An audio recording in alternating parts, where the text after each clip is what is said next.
Okay, hello grade 10s. We are starting on the very last chapter of the year. Congratulations for making it this far. Very proud of you. So, chapter 7 is about systems of equations. And in the book, it starts around page, 390, 393. However, I don't think the book does a great job of kind of introducing what a system of equations is, so I'm going to do that now. In fact, the book starts in chapter 7.1 with one of the hardest skills, sometimes what I teach at the very end. But that's okay, we'll run with it. And after I think we do this little intro, I think it's okay to do that kind of harder topic and just preview it. So, let's get into it. What is a system of equations? Well, in grade 10, we're doing a system of linear equations. All that means is you're going to have two graphs, two different equations, and we're going to graph them on the same Cartesian plane. So, for example, imagine you had y equals 1 over 2x plus 1 and y equals negative 1 over 2x plus 5. Well, since they're both straight lines, I've graphed them down here. They're both straight lines, they're both linear. What ends up happening, like 99% of the time, is they're going to cross. And they're going to cross only at one point in the whole universe, right? That one point where they happen to intersect is called the solution. So if a question ever asks you to solve a system of equations or asks for the solution, all that really means is you're finding the intersection where they cross, like a traffic intersection. Because there's only going to be one point in the world where they do that. In this case, it's a nice whole number, 4, 3. So the solution is really the x, y, where they cross, okay? In this case, the solution is 4, 3. And if you think about what that means 4, 3, these both have infinite different points that fall on this line, right? Infinite and infinite points.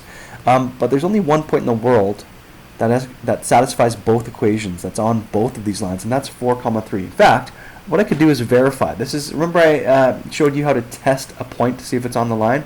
We're going to test 4, 3 and see if it lands on both of those lines. So let's do that now. So one of the equations is y equals 1 over 2x plus 1.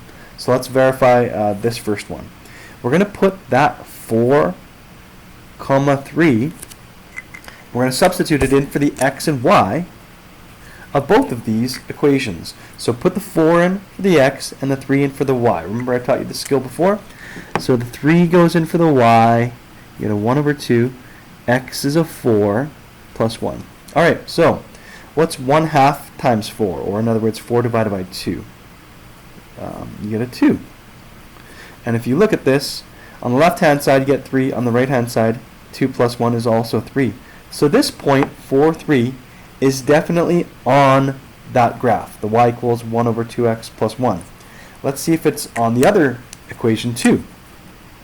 And if it is, well, if you think about these being straight lines, we've got the solution. Since they're both straight, they can only cross once, they're not going to bend back and cross again. So the other equation is y equals negative 1 over 2x plus 5. Again, we're going to put that same point, 4, 3, in for the x and y of this guy and see if it works out. Does the left side equal the right side? Does it actually work out? So 3 is my y, 4 is my x again, and if you do this you get 3 equals, that's going to give you a negative 2 this time, plus 5, and negative 2 plus 5 is 3. So 3 equals 3 once again. So that means 4, 3 is on both of these equations. We've just verified it. So there's only going to be one point in the world that it does that too, that it satisfies both equations. So therefore, I'm fairly confident we got the correct solution to them both. So you can solve it by graphing and just seeing where they intersect, and you can even verify, maybe if they didn't give you a graph or if you're just checking your work, you could plug that point into both equations to verify to see if the left side matches the right side. Awesome. So a bit more of an introduction. So now that we know the solution means where they intersect or where they cross, sometimes you're going to have no solution. Imagine we've already studied parallel and perpendicular lines. Imagine you have lines with the same slope. So m1 equals m2. So here they have the same slope. Well, obviously if they're parallel, they're never going to cross. So you'll have no solution ever. You'll have no intersection. That's pretty rare, but if you ever have lines that are parallel, don't care what the intercepts are, if they're the same slope, they're going to be parallel, and so therefore they're never going to cross. There's an even rarer situation where you have infinite solutions. And that ends up being, if you simplify the equations, they end up being the same. So maybe they juggle the x and y and try to trick you and put them on different sides of the equations. I just gave you a simple one. Imagine you had y equals 5x plus 3 versus 2y equals 10x plus 6. Well, if you just divide this whole line by 2, you see you get y equals 5x plus 3 again. They're the same. If you were to graph both of these, they'd fall on top of each other. So they actually have infinite points where they cross, right? They have infinite intersections, hence why they have infinite solutions. Again, that's pretty rare. But most of the time, like 99% of the time, you're going to have one solution. Just look for different slopes. So, for example, y equals 4x minus 10 versus y equals negative 2 over 3x. If you see they have different slopes, automatically you know they're going to be the usual common type of question where you have just one solution. And that solution is going to be the ordered pair x comma y where they cross, right? If that's the one point in the world, that's on both of these two different equations. Make sense? Okay, that's it for our intro. I guess I'll jump in now to talking about the word problems. One of the major skills you're going to have to do is they're going to give you, so it's very easy if they give you two equations. We are going to learn how to solve these later on. We could graph them, and we're going to learn a couple algebraic ways to do this, so just to calculate them through to see where they intersect, to find that x comma y where they intersect.